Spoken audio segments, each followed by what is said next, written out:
Without further ado, with apologies, I would like to pass it on to the Eco Markets Australia team. Please do introduce yourself, and the time is all yours. Apologies for keeping you waiting. Oh, no worries. Thanks, Manesh, and thank you so much to all involved in BCA for this invitation to speak to you all today about a subject we're super passionate about, the work that we do here at Eco Markets Australia, and how that fits in within Nature Markets. Plan to share some details about the programs that we operate, the high integrity measures that we utilise, and also to share some learnings from administering an existing nature credit market that we have been operating for the past 5 years, believe it or not. So my name's Maree Adshead. I'm the CEO of Eco Markets Australia. I'll introduce my colleagues in a moment. If you can move to the next slide, Celeste. So this is us, and our function is to independently regulate the voluntary nature markets that we administer. We are structured as an independent, not-for-profit organisation. We are not government, but we are supported by government. We have an independent and are governed by an independent board of directors.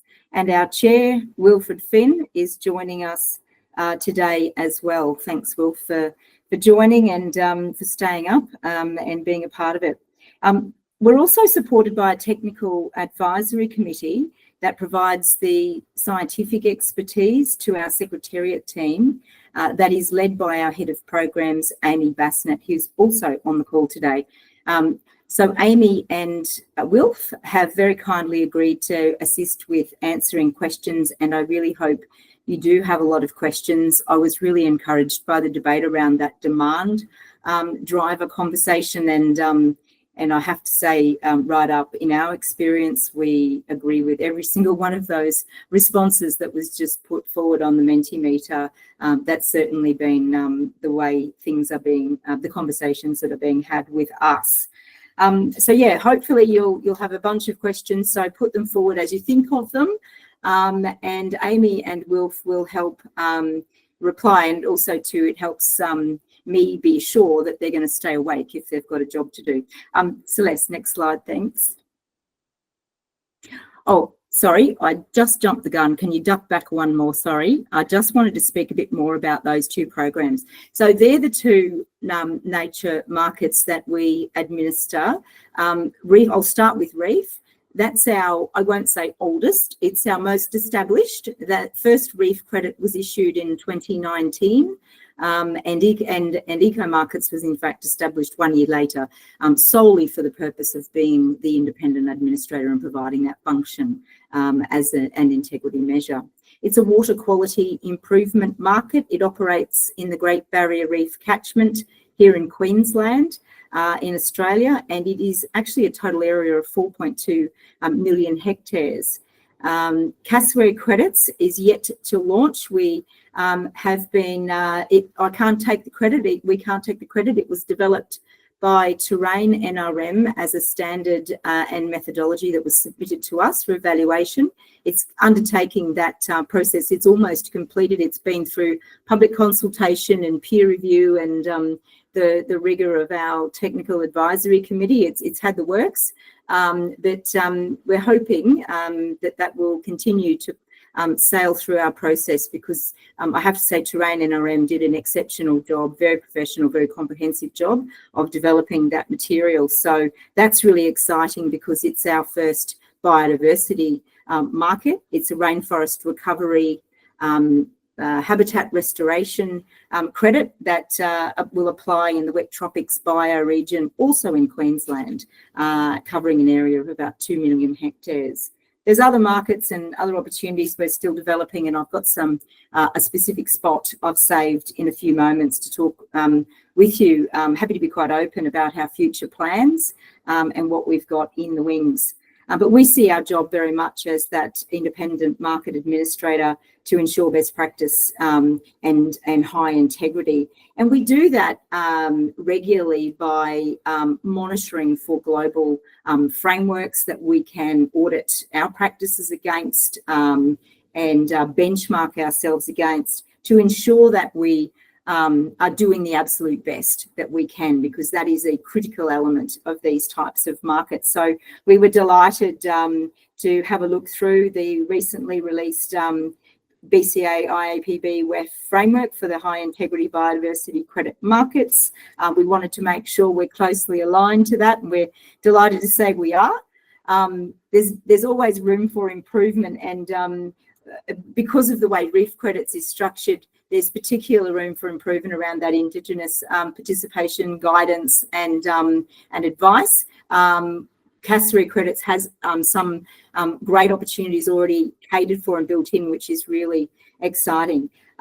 We are a standard setter, we write standards, but we also approve standards developed by others. For example, Cassowary, we don't write methods, but we keep very independent of that process, but we approve methods and we apply a very robust, rigorous process to ensure that those methods are the best they can be. Obviously, you know, if we'll wait forever if we aim for perfect, but we do our best to try and make sure that there is as much rigour built into that process as we possibly can. We register projects, as you would expect a market administrator to do. We receive monitoring results and facilitate the independent verification of those results. We don't do them ourselves. We put even a further additional layer of independence into that process, which is really really fantastic. They're absolutely watertight, and as you would expect, we manage a public registry. So on that registry, we put all of our projects and the key details about those projects. We also securely track credit issuances, and throughout the whole life cycle of those credits is transparently tracked, including any transfer or sale and retirement of those credits.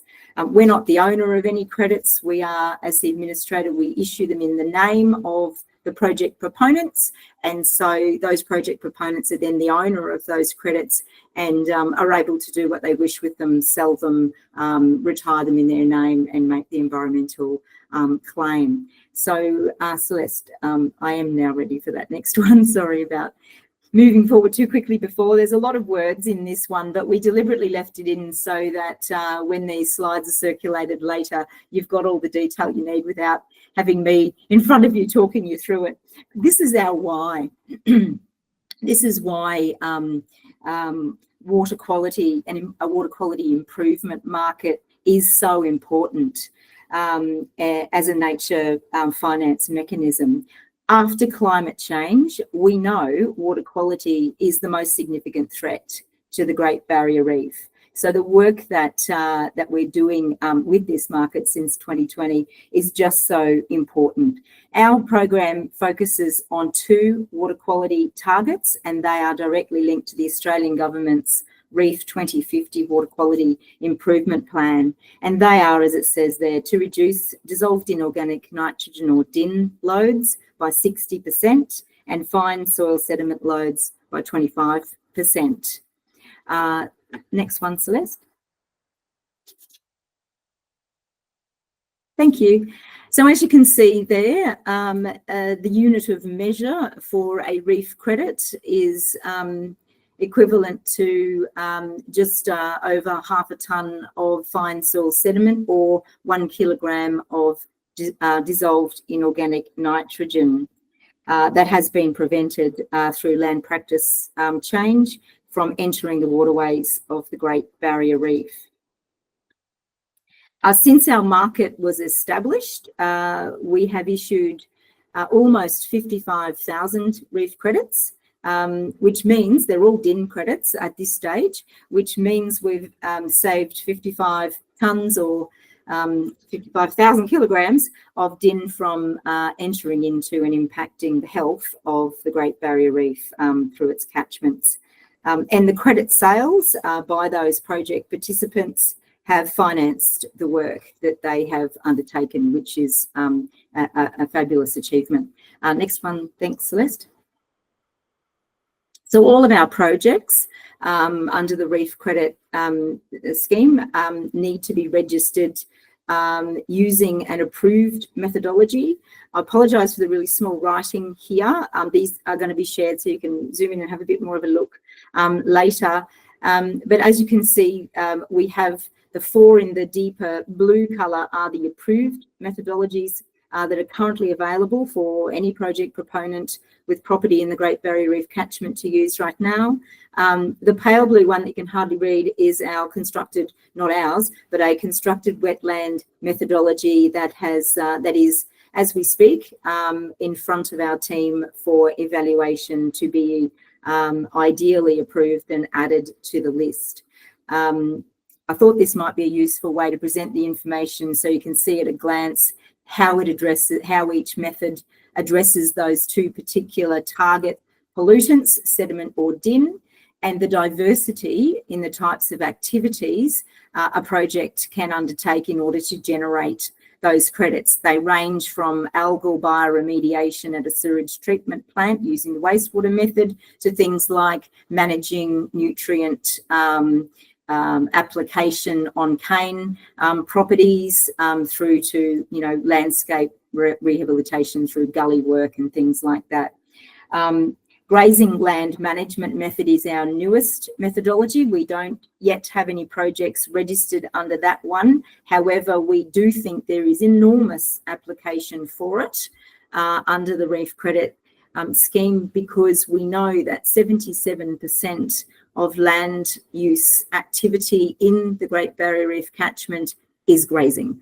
So if we can't make that one become incredibly popular, then we're obviously doing something terribly wrong. So we're really excited about the opportunity that, that the diversity in those methods represent. Would we love to see more? Yes, most definitely. I'd love to have 3 pages of tables to be able to step you through in the future. But, you know, that's something we're working very hard on expanding. And as you guys would know, these things don't get built overnight. So it's a very long process to make sure that they're all, you know, built with the right scientific measure, those accounting methodologies. Next one, Celeste. These are our integrity guardrails, and this is the absolute cornerstone of everything we do. It's very important, not just to us, but to all of the participants that get involved in the markets that we administer. It's important for anyone who buys Reef Credits because, of course, it's all about trust, credibility, and that increases the ability of that buyer to depend on those credits, that they are real, that it is an environmental outcome that's actually been achieved, that it's been measured correctly, that it's been measured in accordance with the scientific approved methodology, that it's been independently verified, etc. So that's really important for us, because we know, and listening to that debate, as I mentioned earlier, about the demand drivers, this is an area that's absolutely critical. You'll see there some common language, which we were pleased to also see in the hallmarks of that joint BCA IAPB WEF framework for high integrity biodiversity markets. These are the integrity guardrails, the principles underpinning the Reef Credit scheme since the get-go, and we keep evolving and improving them, but they now apply across all markets that we administer. Next one, please. So one of the topics that's really gaining momentum here in Australia, and I believe globally as well, is how the different types of credits in the different market streams can or should sit alongside each other. This is how we use this diagram to make sense of it for our own purposes and try and work out sort of and map this internally. And now we use it to help explain it to others. So we thought we'd share it, and hopefully it's of value and of use to you. We don't claim it to be 1,000% accurate, but doing the best we can. We've tried to cluster the existing market opportunities around the streams of carbon and then nature. And within nature, there's the biodiversity and the water quality improvement streams. And carbon and water quality are obviously around similar a focus. They're about looking at a pollutant of different type. You've got the greenhouse gas emissions reduction for carbon, and for water quality, it's about pollutants being extracted or prevented from getting into waterways in the first place.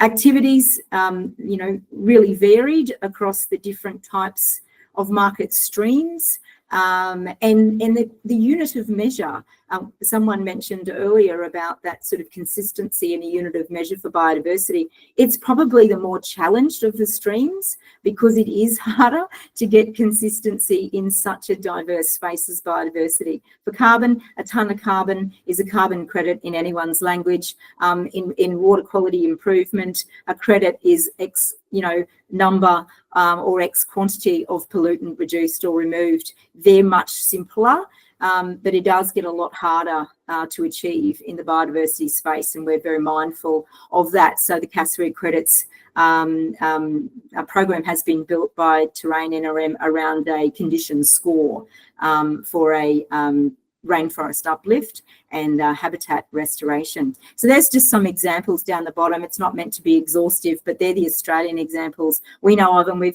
need to update this, I've got to be honest, because when we did it, the nature repair market in Australia hadn't named what the certificates were going to be. We now know that they are biodiversity certificates, not nature repair certificates. And also too, in our water quality space, we do administer Reef Credits. I've got their SEQ water quality credits. That's Southeast Queensland, for those of you who aren't local. But due to overwhelming demand to make it national, we are developing it as a national standard. So I'll talk about that in a second. Next one. Thank you. The other hot topic, and something we're really keenly exploring because it just is such an important element for project viability for landholders, is stacking credits. So we're looking in here in Australia at the opportunity to stack our credits, our Cassowary and Reef Credits projects, I should say, our Cassowary and Reef projects on land that has also got a registered Australian Carbon Credit Unit project on it. We've identified a couple of examples where we think are the most immediately ready, and that's ACCUs that are being generated using two particular methods, the environmental plantings and the reforestation and afforestation methods, as aligned and most complementary with the Cassowary Credit rainforest replanting methodology. Very different environmental objectives that the two achieve. However, there is some complementary aspect in some ways in relation to the activities. And if you haven't already popped it in the Q&A, I know it's going to be on your mind, additionality. 100% we have to get that right.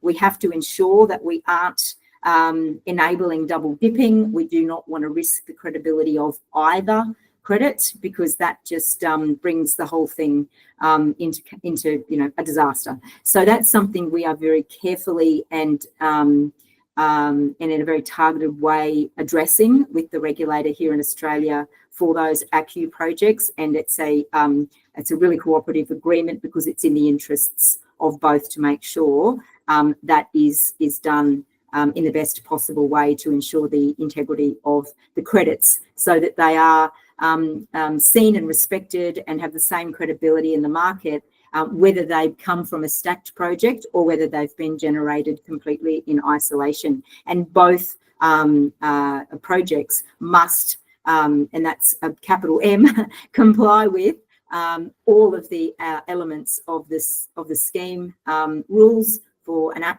carbon project, and they absolutely must. For ours, absolutely no difference. So that's a really important opportunity we see as emerging in a conversation. We could indulge in that in a whole other session at this forum.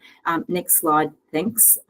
This is another example where we've identified as ripe for immediate stacking opportunities, obviously because reef credits are immediately available, projects are immediately available to register now. We've identified our grazing land management methodology as suitable for stacking on carbon ACCU projects using the soil carbon method.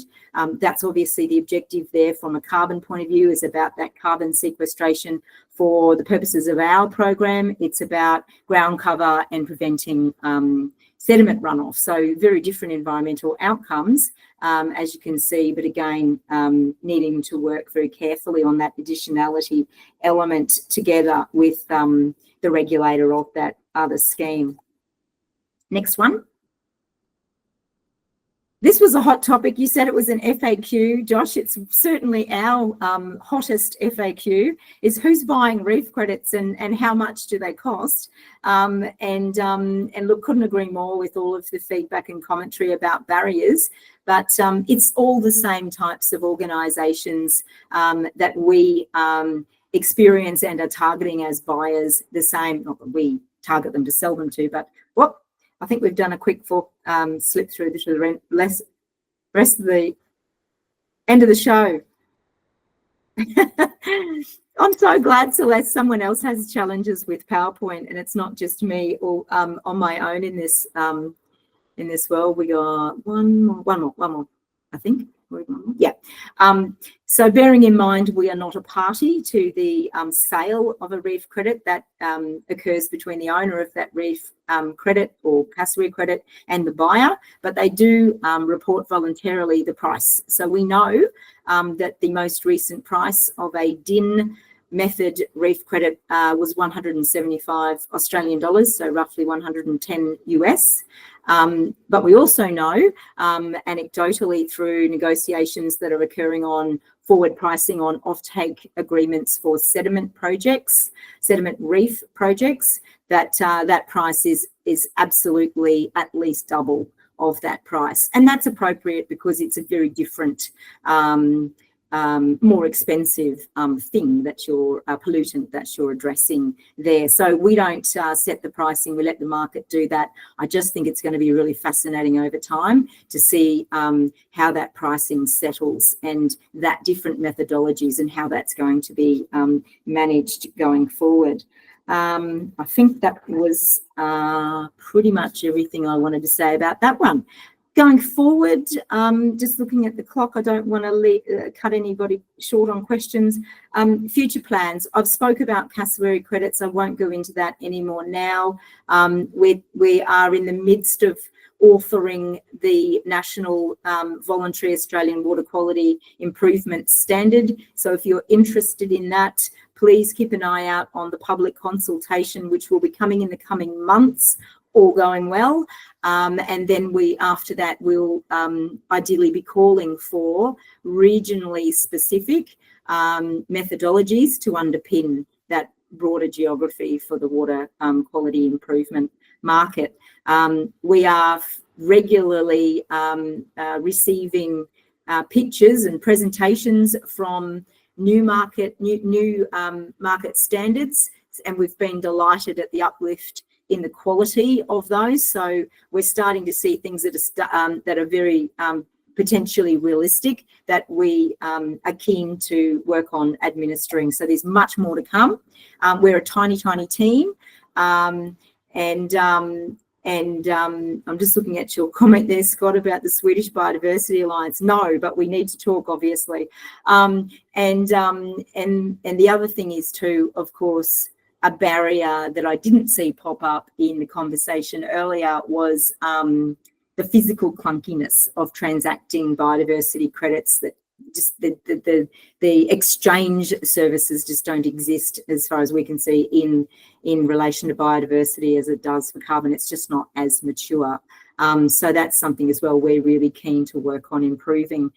In fact, we're keen to improve the entire participant experience with the markets that we administer and make that as frictionless and as seamless as we possibly can. And where there is stacking projects in play, to streamline the reporting of those so that the participant isn't, doing two different cycles of reporting, for example. And that's just well, it sounds like a simple case of working with both regulators, but everybody knows it's never as simple as it sounds. So, but that's something we're very much working on. I think we've got the last slide now, Celeste. That's just how to stay in touch with us. And it would be great if you're interested in subscribing to our newsletter. We do publish a bi-monthly newsletter, and in there we publish our latest credit prices. We're on the socials, and please engage us in any conversation. We'd love to hear from you. And I'll pause there now, and we can maybe stop the screen sharing, and I'll invite my colleagues Wilf and Amy to help me field your wonderful questions.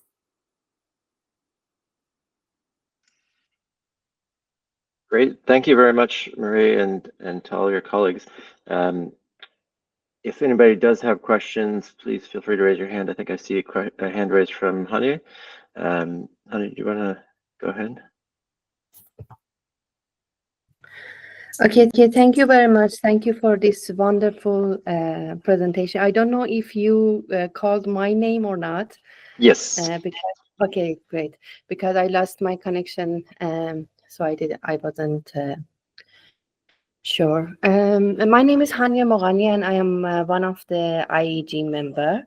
And I also represent Asia to the UN Permanent Forum on Indigenous Issues.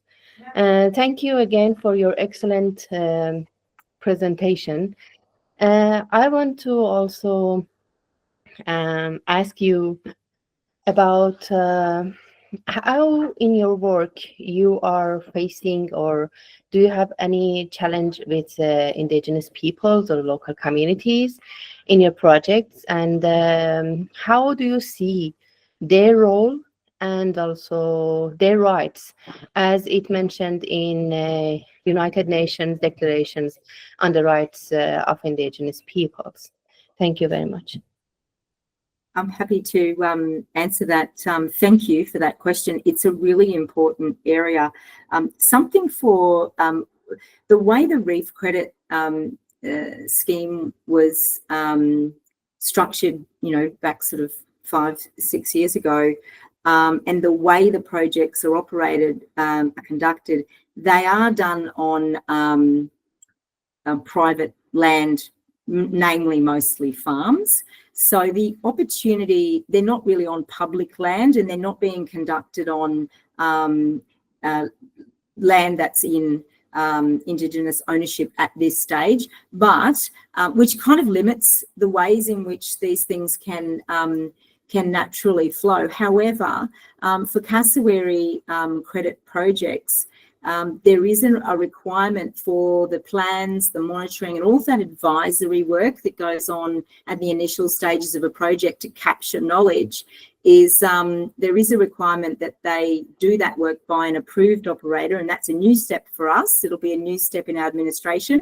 So we will be now approving operators to do those plans, and there is a requirement to engage with the rainforest Aboriginal people. So we're excited to see how that goes, and we want to learn from that process too, so that we can make sure we get make that bigger and more integrated in other areas of our work too. Great. Thanks, Maree. Yeah, thanks very much, Hannah. Great question. I think next hand we have is Giselle. Giselle, do you want to go ahead? Hi, Maree. I'm Giselle Bowman, the Chief Scientist at Region Network. We offer a public software infrastructure for registries.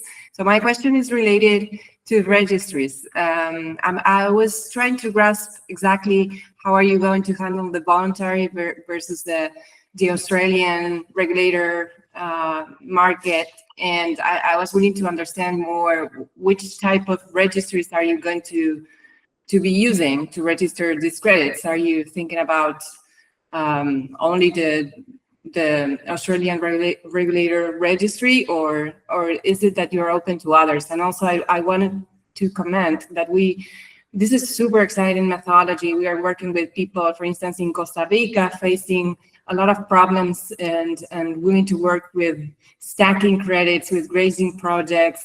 So the other question I have is whether you envision that this methodology could be also implemented outside Australia.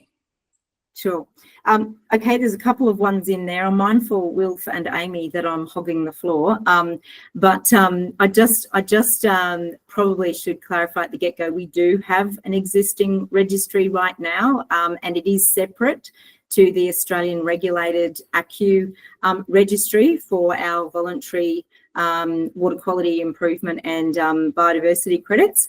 So it is currently running, as a public transparent registry. When we do get to kick off actual stacked projects with the compliance carbon credits, they won't go on the same registry. The ACCUs will stay on the ACCU registry, and the biodiversity or the voluntary nature credits will stay on our registry. However, there will be a co-noting across those. This is what we're planning on doing anyway. We haven't actually done this yet, but there'll be a co-noting across the two registries on those stacked projects for full transparency, and that way you'll be able to have a look at a nature credit that is stacked on a carbon credit, and it will take you across to the other one, so you can have a look and see. But they will be separate registries because they are separate credits, and they will always be stacked as separate.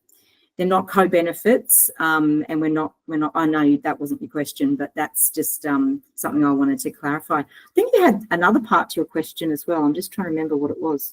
I think it was about whether you can apply the methodology in other areas outside Australia. Yeah, I don't know the answer to that one. I am not the scientist in the room by any stretch of the imagination. Do you or Wilf have a view on that one? You were around in the beginning of the creation of the Reef Credit market, so. Yeah, hello Giselle, hello everyone. Wilf here. Maree and her team are currently going through the process of, as she mentioned, broadening the current Reef Credit standard and methodologies to make them more of a national water quality standard. So the theory there clearly being to replicate the fundamentals of water quality improvement and pollution reduction, not just in the Great Barrier Reef on the northeastern tropical coast of Australia, but in other areas around the country, which has very different climatic and water conditions. So while we remain Eco Markets Australia for the time being, we have also had discussions with our neighbours in New Zealand. We have not to date tried to investigate tailoring those standards to international conditions or jurisdictions, but clearly we're trying to broaden the reach within Australia, and so obviously welcome to have further discussions, Giselle. Great, thanks everybody. And in the interest of time and recognizing that we are quite a bit over time already, I really appreciate everybody sticking through for these great questions and discussion here. One last hand, I think, Scott, if you want to go ahead. Yeah, hey there. Thanks a lot for this presentation. I'm from WSP, a global consulting company, and I live and work in Sweden. And that's why I mentioned the Swedish Biodiversity Credit Alliance. But we recently did an interview study of buyers in Sweden, potential buyers of bio credits. And we found that demand was low, which is no surprise, but we dug into why. And one of the reasons was that potential buyers saw bio credits as a goodwill or CSR gesture rather than part of their strategic sustainability reporting, and that they just weren't mature enough to kind of see this. But we see things changing, and I'm wondering if in Australia there's regulatory drivers that are going to push this more toward the strategic use of bio credits. That's kind of behind some of your work. Yeah. Oh, look, thank you, Scott. I'm very interested in having a look further into this. We do not want to reinvent wheels that have already been invented, and if we can adopt learnings and you know, yeah, collaborate, that makes life 10 times easier. Great. Well, good luck with your work. Thanks for the presentation.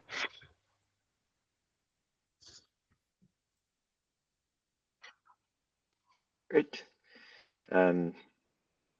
Thank you, everybody. I think we will wrap up here, given the time. And thank you very much to Maree and your colleagues for the great presentation. Really appreciate your inputs, and I think it was very insightful and informative presentation for everybody to learn about your work. And Australia is obviously one of the leaders in the biodiversity credit space. So I'll actually be following up with you guys by email afterwards, because I have a briefing note on the biodiversity credit overview situation in Australia that we've been requested to share around to the BioFin global network with other governments. So the next forum meeting will be on March. I don't know if we have a specific date set there yet. I think it will be 6 weeks from today, so whatever that is. And we look forward to seeing everybody there, and we'll be in touch. We'll have another interesting presentation, I'm sure, at that forum meeting, so please keep your eyes open for information around that, and we really look forward to seeing all of you again at the next forum meeting. So thank you, everybody, for your great questions and engagement. Fantastic to see everybody today at the first BCA forum meeting of 2025. So look forward to being in touch. Thank you very much.